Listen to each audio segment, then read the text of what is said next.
Oh, I thought it would be funny. I thought I'd film here and like have that nice little background up there, and all of a sudden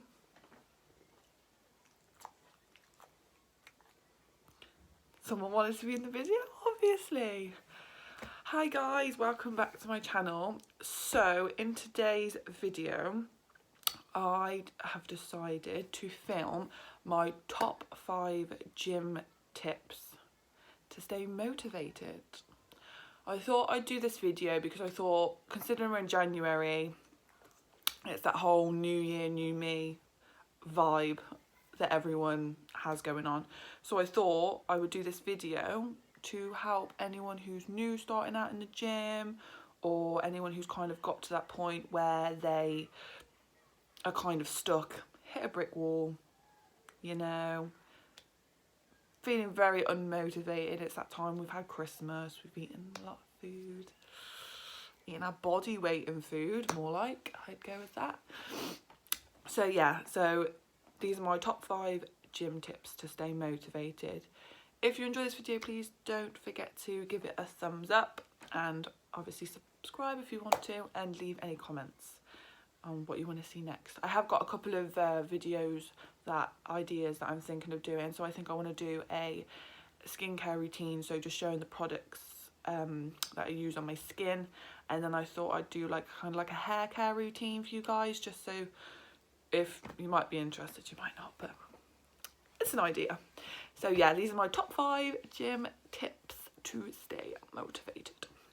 So tip number 1, I've got a notepad here, so if I look to my right, I'm reading a notepad, because I'm not going to be able to remember everything I want to say at the moment. So tip number 1 is to have a plan. So by having a plan, but before you start the gym, like if you obviously never been to the gym before, or you're starting out at a new gym, or you've been to the gym before but you haven't gone in ages, and then you want to pick it back up again. So just having a plan before you go back or before you join. And what I mean by plan is basically like having a program or writing down something you want in place before you go, so you know what you're doing when you get in there. I think that is the most important tip that I could possibly give you guys, is to have a plan or have a program ready to go for when you get there, because I don't feel like there's anything worse than going to the gym and just winging it, just going in and being like, oh okay, so I'll go on this machine, I'll do a bit of this, I'll do a bit of that. Because any time I go to the gym and I don't like have a program, or I'm not following something, like I haven't wrote down any exercises to follow, the minute I just go in there and be like, oh, I'll just do whatever I feel like today, I don't have a very good gym session. I'm not going to say I have a terrible gym session, but I don't have a very good gym session, because it's kind of all over the place. I don't really enjoy it, because I'm like, the minute I finish an exercise, I'm straight on to, oh, what should I do next? Oh, do I feel like that? And I feel like I work out better if I've got a structured plan before I go in there of what I want to get in that session, so that I'm satisfied when I leave that I've done what I went to do, basically. So having a program, like I said, put in place before you go is like my number 1 tip that I can give you. Making sure that you choose exercises that you feel comfortable doing and that you enjoy doing. So there's no point in following a program or doing exercises that you don't enjoy doing, because 1, you're not going to enjoy it, and then 2, you're probably going to struggle and you're not going to enjoy doing it, and you're not going to be motivated to want to do it again if that's like a program that you're going to keep on following, if that makes sense. So make sure you pick exercises that you are going to enjoy doing and that make you feel, and that you're comfortable doing, because there's no point in going in and doing an exercise that is going to make you feel really self-conscious or anything like that. Obviously everyone's been new to the gym at some point, or so everyone's been new at a certain exercise. So obviously it's going to feel uncomfortable at first when you do that exercise, because you've never done it before. You don't know if you're doing it right or if you're doing it wrong. But at the same time, if you do an exercise anyway, and then you work, and then you realise that you don't feel comfortable carrying on doing that exercise, then just don't do it. Find an alternative to do instead. There's always alternatives pretty much to every single exercise. There's always a variation you can do. So find an alternative exercise that makes you feel more comfortable. But yeah, I definitely think you should just do exercises that you feel comfortable doing, and that you're going to enjoy doing. So also under having a plan is working out what weights you need to use for each exercise.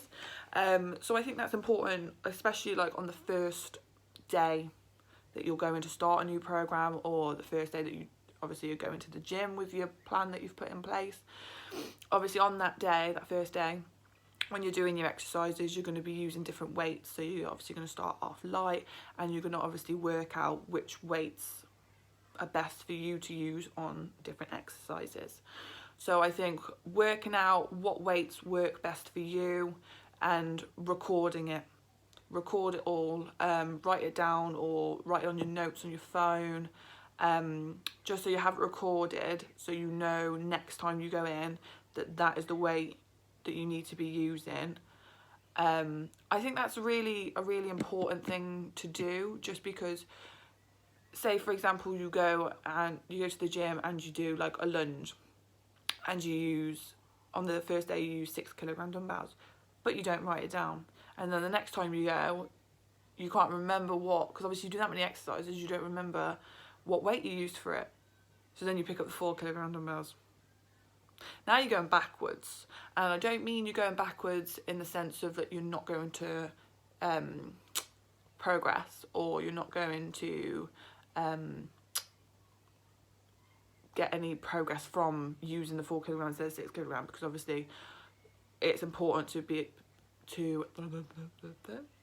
use both light weights and heavy weights and different rep ranges.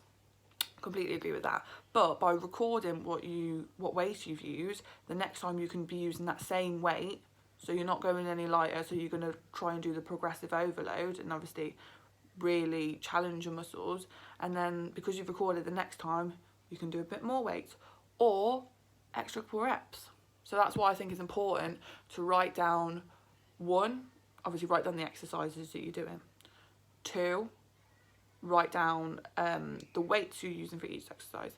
And 3, write down your sets for each exercise and the reps that you do, so the next time you go in, you can do better. Always important, doing better. So that is my first tip to stay motivated. Again, like I said, number 1 tip I think is having a plan put in place before you go in. That way you've got the structure, you've got something to follow, you know that you're going to go in, do that and leave. So tip number 2, go back to my trusted little notepad. I'm great at this, aren't I? Is to set a goal or set goals. So what I mean by this is it would be beneficial for you to put a goal in place that you want to reach. So personally, I think it would be good to have a long-term goal, which is going to be like your overall main goal that you want to reach by a certain time. And then also to have short-term goals that are going to get you to that main overall long-term goal. I think it's important to set short-term goals to reach your main goal, because if you just focus on the main goal and it's got like, I don't know, a time frame of you want to look like, or you want to be able to lift that much on that exercise in a year's time, that's such a long time frame. It's the right time frame, not saying necessarily a year, but obviously whatever time frame you put on it for that long-term goal, it's a long-term goal. It's in the title, long-term, which means you're not going to get there overnight. So I think by putting short-term goals in place, it makes you feel better, it motivates you more to be able to get to that long-term goal, because when you start hitting your short-term goals, it motivates you to finish the next short-term goal, motivates you to get to the next one, the next one, the next one, and so on until you hit that long-term goal. And then it's an amazing feeling when you get there, and the fact that you've gone through all those short-term goals to get to your overall goal. So with that in mind, putting goals in place, you need to make sure they're realistic, and you need to make sure that they are achievable. If they're not realistic and they're not achievable, you're going to have a very difficult time trying to reach those goals, whether it's short term or long term. So by realistic, I mean something that you are able to achieve, which is kind of in the word achievable too, isn't it? So yeah, making sure that it's something that you know you will be able to complete by a certain time. And that brings the other point of this tip into play. Do you know when you just can't think of the word? Brings that, no, I don't know. So time frame as well is important as making sure it's realistic and achievable. So making sure that the time frames you put on either your short-term goals or your long-term goals are good time frames. By that I mean you can obviously have as many short-term goals as you want, as many as you want, from like you can have like 4 short-term goals with like long time frames in between, but obviously not as long as your long-term goal, if that makes any sense. But you can have as little as 4 short-term goals to as many as like 20 short-term goals, depending on obviously what your main long-term goal is, to be honest.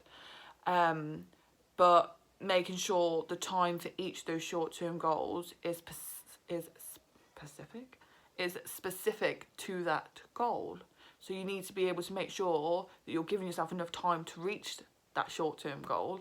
There's no point in having a short-term goal of like, I want to get there in a week, and it's not physically possible. That's like, for example, saying you bench 100 kg and by next week you want to be able to do 150. It's not going to happen. It's not going to happen. It's like, unless, I can't even think of a reason where you'd be able to achieve 50 kg over a week, being able to, because at the end of the day, progressive overload is little increments. So adding like working out this week 100 kg and the next week putting 2.5 kg on, so then you're doing 102.5 kg, maths then, 102.5 kg. So you have to go up small amounts, because at the end of the day your body's not going to be able to just go from 100 to an extra 50. Like, it's just not going to happen. And I'm going off tangent. So that is my tip number 2, is setting goals, short-term goals and long-term goals, making sure that you give them a good time frame in between each of the goals. Can't get my words out. Each of the goals, making sure they're realistic so you can actually reach them, and making sure they're achievable. Achievable and realistic basically come hand in hand. They're basically the same, making sure that you can actually physically achieve those goals, but in the time frame that you've set for them. So my tip number 3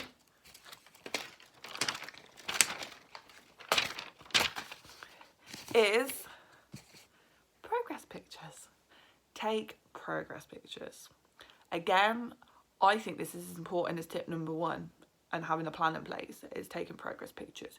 There is no better feeling than taking a before picture and an after picture. Before you start trying to reach a goal, and then once you've reached that goal, you are going to see the difference if you take progress pictures. Personally, I don't weigh myself. I don't agree in weighing myself, because I tend to always weigh the same, no matter if I'm like in a calorie deficit or in a calorie surplus. So if I'm eating more than my maintenance, or I'm eating less than my maintenance, depending on whether I want to get leaner or whether I'm trying to put on a bit of muscle, I feel like I always weigh 132 pounds, 60 kg. I feel like I always weigh it. So I've come to the point where I just don't use scales anymore.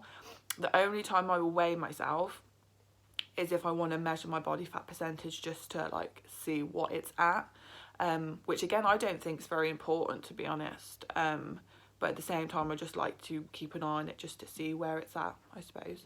But yeah, so taking the progress pictures, like I said, doing it before you obviously start your fitness journey, or you're starting to try and hit a new goal, and then after. You can also take during, because obviously if you've got like a main overall goal, like mine is to like build my glutes, you obviously want to have short-term goals leading up to that main goal. So even taking pictures during the journey to get to that main goal, you'll benefit from, because you might be able to see progress in your during pictures. You won't be able to see as a drastic change as you before, and then obviously once you've hit that goal, but at the same time you'll still see little bits of progress. So if you did want to take pictures during you reaching that goal or during your fitness journey, I would personally suggest taking them monthly, like every 4 weeks, rather than every week, because it's unlikely you're gonna really see much difference if you take a picture every single week, if that makes any sense. So I think doing it every 4 weeks, so every month, you're likely to see like a little bit of changes, depending on obviously how consistent you are at training in the gym and how hard you're working. So it's all about obviously being consistent and obviously using progressive overload, obviously if your goal is to like build muscle mass or build a certain area. So also doing measurements. So like I said, obviously I don't weigh myself, but you can obviously still do measurements. So you can obviously get a tape measure and measure your waist. You can obviously measure your biceps, your quads. You can measure your glutes.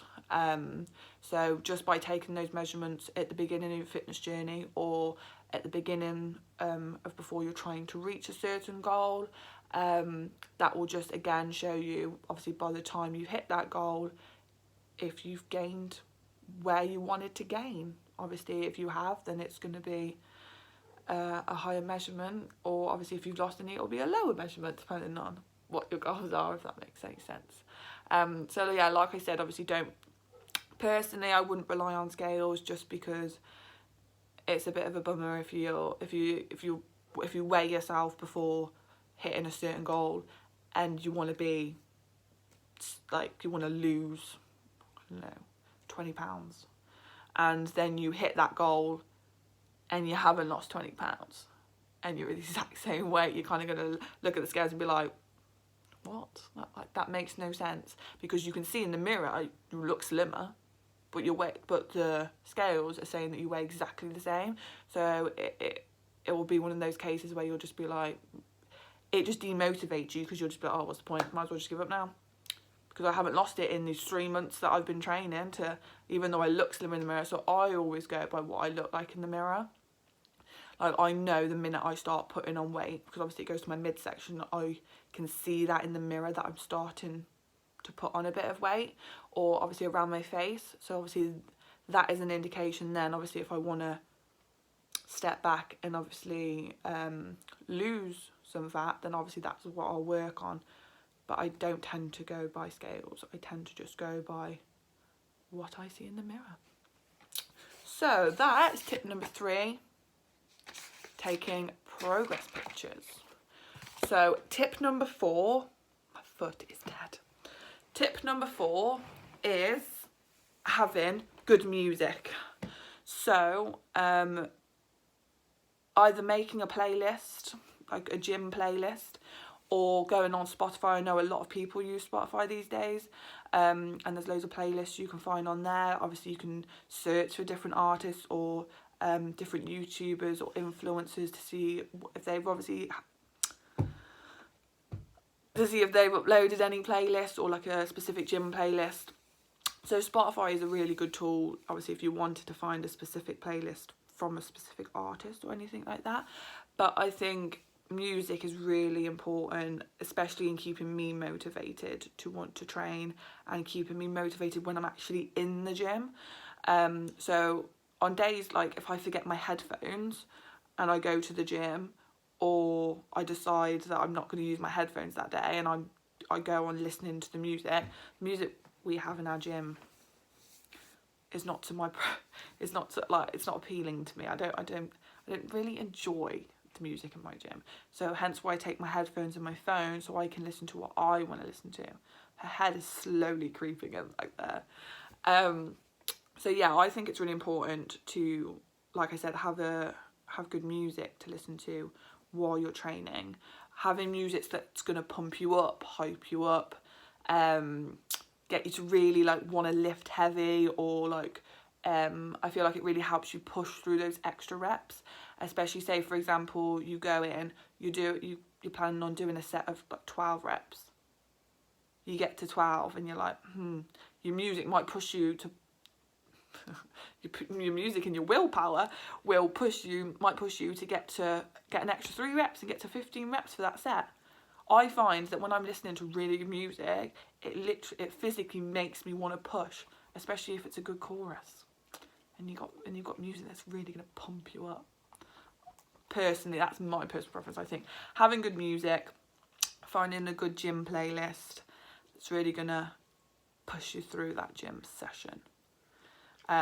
Making sure that obviously it is music that you enjoy, because like I said, you could go to the gym and not enjoy a song that they're playing or the music that they even play, because obviously all different gyms play different kinds of music depending on who's in control of music. Some gyms use obviously the radio to play, which isn't too bad, because you can't go wrong with like the top charts, can you? Because everyone, literally, there's going to be a song you like on the radio or that you can kind of train to.